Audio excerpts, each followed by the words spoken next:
श्रीराम. सर्व श्रोत्यांना प्रेमपूर्वक नमस्कार. श्रोते हो, आपण स्वामी विद्यानंद यांच्या भावार्थ रामायण संक्षिप्त या ग्रंथाच्या आधारे निर्माण झालेला मला भावलेले भावार्थ रामायण अर्थात आत्मपरायण हा ग्रंथ आपण इथे पाहत आहोत. आज युद्धकांडातील अध्याय 11वा, इंद्रजिताकडून श्रीरामाला शरबंधन. ओम श्रीराम. श्रीराम प्रभू इंद्रजितावर शब्दविधी बाण सोडतात. शब्दविधी म्हणजे ज्या दिशेने शब्द येतात त्याच दिशेकडे सोडलेले बाण आपोआप जातात. तेव्हा तिथे इंद्रजितही मायावी शक्ती वापरून युद्ध करत आहे. त्यानंतर इंद्रजित कपट नीती वापरतो व शिववरदानाने प्राप्त झालेले नागास्त्र श्रीराम व लक्ष्मणावर सोडतो. त्यामुळे श्रीराम व लक्ष्मण सर्पबाणाने मूर्छित पडतात. आता इथे लक्ष्मण हे स्वतः शेषनागाचा अवतार आहेत. त्यामुळे नागपाश त्यांना बाधू शकत नाही. परंतु शिववरदानाला सन्मान द्यायचा म्हणून श्रीराम व लक्ष्मण नागपाशात स्वतःला बांधून घेतात. आता आपण साधकाच्या दृष्टीने पाहू. साधकाच्या अंतरंगातील अध्यात्म प्रवासातील त्या युद्धभूमीवर आता ते आत्मस्वरूप सद्गुरू म्हणजेच श्रीराम त्या गर्विष्ठ मनाला म्हणजेच इंद्रजिताला शब्दवेधी किमया करून दाखवतात. म्हणजे हे शब्देविन संवादिजे इंद्रियानेनता भोगिजे बोला आधी झुंबिजे प्रमेयाशी. ज्ञानेश्वरी. ते आत्मस्वरूप सद्गुरू शब्दाशिवाय संवाद साधण्याची, इंद्रियाशिवाय अनुभव घेण्याची व वैखरीमधून शब्द बाहेर पडण्या अगोदरच तत्वज्ञान समजून घेण्याची जी किमया आहे ती किमया या गर्विष्ठ मनाला करून दाखवतात. म्हणजेच या शब्दवेधी किमयेच्या कृपाकटाक्षाने म्हणजेच शब्दवेधी बाणाने त्या गर्विष्ठ मनाचा गोंधळ उडवून टाकतात. कारण या गर्विष्ठ मनाला शब्द ऐकल्यानंतरच काय ते समजते. शब्दाशिवाय जो संवाद असतो ती किमया त्याला माहीत नसते. म्हणून त्याचा गोंधळ उडतो. आत्मस्वरूप सद्गुरूंची ही किमया न समजल्यामुळे हतबल झालेले ते गर्विष्ठ मन मग कपट नीतीचा वापर करते. त्याने तपश्चर्येने शिवतत्वाकडून मिळवलेल्या नागपाशाचा प्रयोग करून त्या आत्मस्वरूप सद्गुरूंना व त्या दिव्य मनाला भानरहित करते. अर्थात ते आत्मस्वरूप सद्गुरू व ते दिव्य मन परम चैतन्यमय असल्यामुळे कोणत्याच पाशामध्ये बद्ध होणार नसतात. परंतु केवळ चैतन्यमय असलेल्या शिवतत्वाला सन्मानित करण्यासाठी ते त्या नागपाशात स्वतःला बद्ध करून घेतात व भानरहित होतात. आता आपण याचं थोडक्यात सार पाहण्याचा प्रयत्न करूया. इथे कथेमध्ये श्रीराम प्रभूंनी इंद्रजितावर शब्दविधी बाण सोडलेले आहेत. आता इथे आपण पाहिलं शब्दविधी बाण म्हणजे ज्या दिशेने शब्द येतात ते बाण त्या दिशेकडे जातात. आणि ही श्रीराम प्रभूंची किमया पाहून इंद्रजित मात्र हतबल होतो आणि मग तोही आपली मायावी शक्ती वापरून युद्ध करतो. त्यानंतर मग तो कपटनीती वापरतो.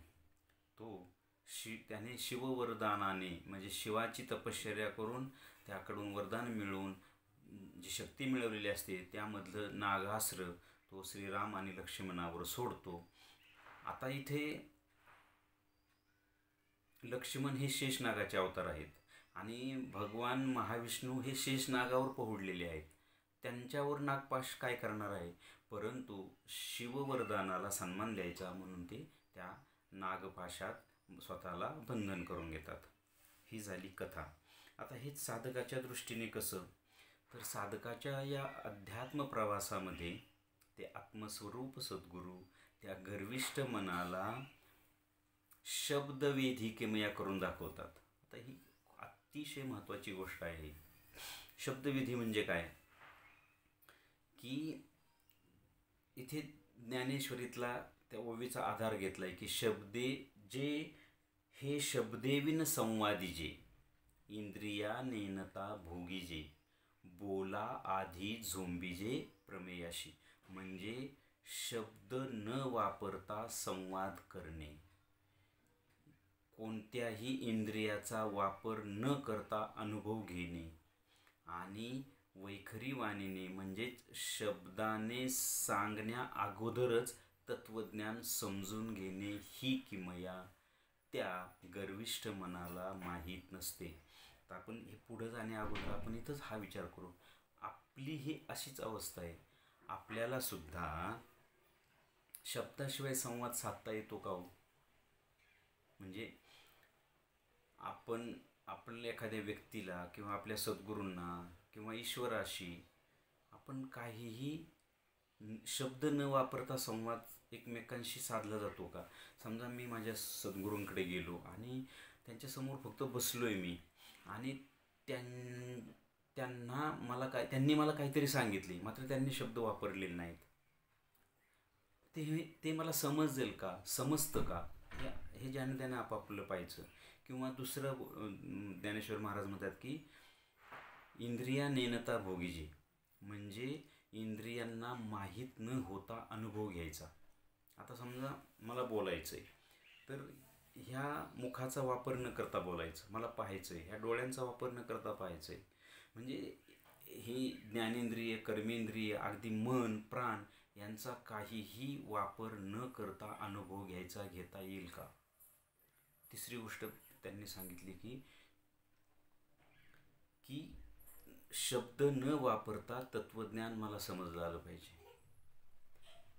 तर ह्या गोष्टी खरंच खूप अवघड आहेत आणि ही किमया गर्विष्ठ मनाला. मग आता आपलं मन गर्विष्ठ आहे का, तर आपण म्हणून नाही, परंतु असतं. कारण पहा, एखादी गोष्ट केली ना, मी केली ना, माझ्या मनात ते आलं आणि मी केलं, मला ते तसं वाटलं म्हणून मी केलं, म्हणजे हा एक प्रकारचा गर्विष्ठपणाच आहे ना. आणि त्यामुळे ती किमया आपल्याला साध्य होत नाही. आणि अशी किमया करणारे आहेत, अशी खूप लोक असतात आणि ही मला वाटतं आपल्याला सुद्धा करता येते. पहा, म्हणजे यावर तुम्हाला काय वाटते ते पहा. की मात्र ही कधी करता येते पहा, जर तुम्ही ध्यान साधना करत असाल ना, ध्यान साधना, तर ध्यानामध्ये संवाद साधला जातो. तो शब्दाविन संवाद असतो. हा ज्याचा त्याने अनुभव घ्यायचा आहे. शब्दाविन तिथे संवाद होतो, तिथे शब्द नसतात. म्हणजे समजा मला एखादा ध्यानामध्ये अनुभव येते, एखाद्या देवतेशी मला दर्शन होते, एखाद्या संतांचं मला दर्शन होते, त्यांचा माझा अंतरंगात संवाद होतो, पण तिथे शब्द असतात का? नाही. ते शब्द वापरत नाहीत, मलाही शब्द ऐकू येत नाही, मात्र मला सगळं समजतं. तर ते कसं, तर ते जाणीवेने समजतं. त्यांना मला जे काही सांगायचे त्याची जाणीव माझ्या अंतर्मनाला होते. याला शब्देविन संवादिजे असे म्हटलं आहे. शिवाय ते माझ्या समोर असतात, पण माझे डोळे झाकलेले असतात ना, मग मला दिसतं कसं काय? ते माझ्या समोर आहेत. म्हणजे एखादी देवता किंवा एखादा देव किंवा माझे सद्गुरू हनुमंत, श्रीराम, श्रीकृष्ण यांची आपल्याला दर्शनं होतात ना. आता ज्यांना होतात त्यांनाच हे समजेल, ज्यांना होत नाही त्यांना हे समजणार नाही. त्यांची दर्शनं होतात तेव्हा माझे डोळे झाकलेले असतात ना, म्हणजे मी ध्यानावस्थेत असतो, मग मला दर्शन कसं काय होतं? हे इंद्रिया नेनता भोगीचे. माझ्या डोळ्यांचा वापर झाला आहे का तिथे? नाही. जो संवाद झाला आहे तिथे माझ्या शब्दांचं तोंडाचा वापर झाला आहे का? नाही. हे शब्देविन संवादी जे इंद्रिया नेनता भोगी जे बोला आधी झोंबिजे प्रमेयाशी. म्हणजे तिथे कुठल्याही शब्दांचा वापर झाला नाही, परंतु त्या सद्गुरूंनी, त्या संतांनी मला जे काही सांगितले त्या ध्यानावस्थेमध्ये ते मला समजले ना.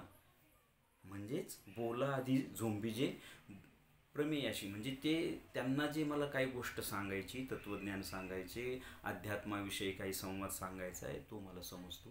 ही किमया आपल्याला सुद्धा येते, फक्त आपल्याला ती ध्यानावस्थामध्ये येते. आणि जेव्हा आपण अति विशाल अशा स्तरावर जाऊ, म्हणजे भ्रूमध्याच्या आज्ञाचक्राच्याही पुढे आपला प्रवास सुरू होईल किंवा आपल्याला आत्मसाक्षात्कार होईल, तेव्हा आपल्याला अगदी उघड्या डोळ्यांनी हे सगळे अनुभव घेता येतील.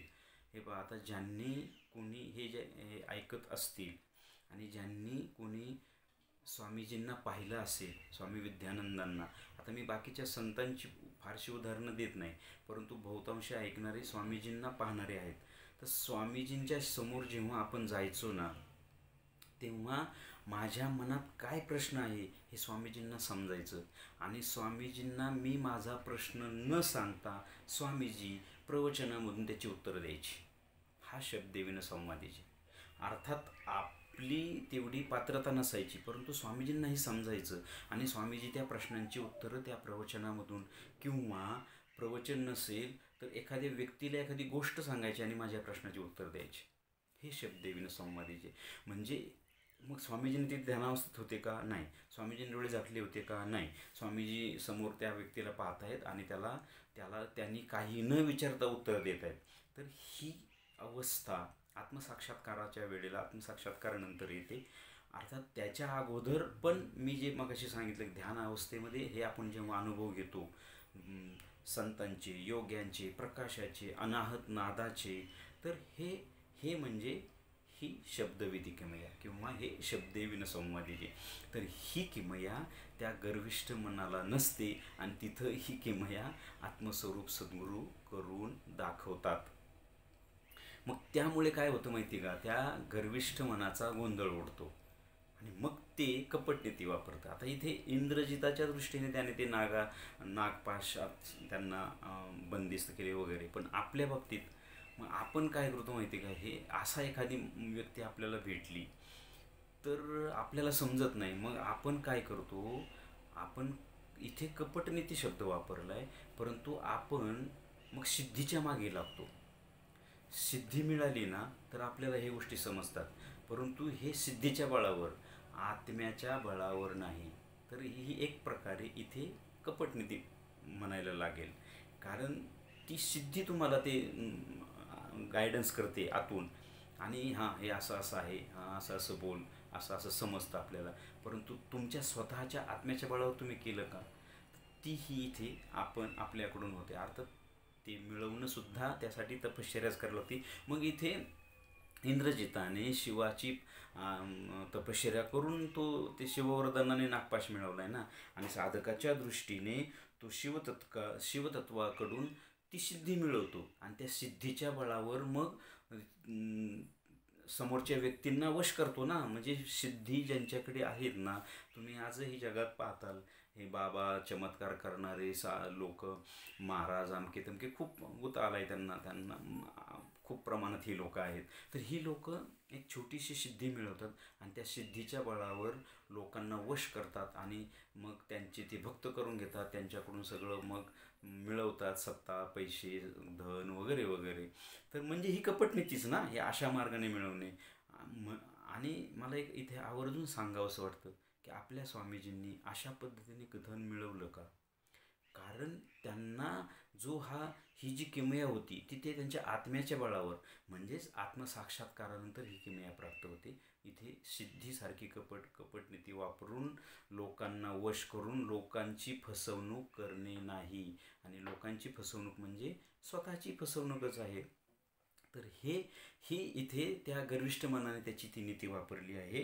परंतु तरीही आत्मस्वरूप सद्गुरू आणि ते दिव्यमन त्या सिद्धीला मान्यता देतात, कारण ती सिद्धीसुद्धा ईश्वराच्या एका सिद्धीमधूनच आलेली असते ना, तिला मान्यता देतात. ह्या गर्विष्ठ मनाला मान्यता देत नाही.